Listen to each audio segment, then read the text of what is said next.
Hello friends, in this video, I would like to show you how to delete your device from CAM720 Camera app.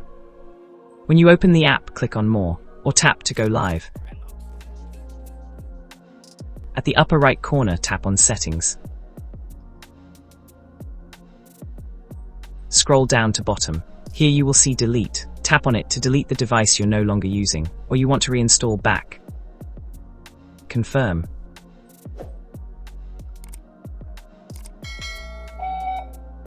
That's it. When you delete the device from your app, don't forget to reset your camera before reinstalling it back.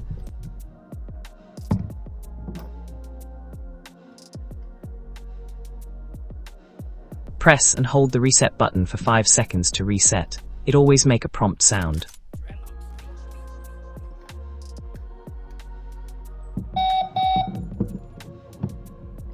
That's it. Thanks for watching.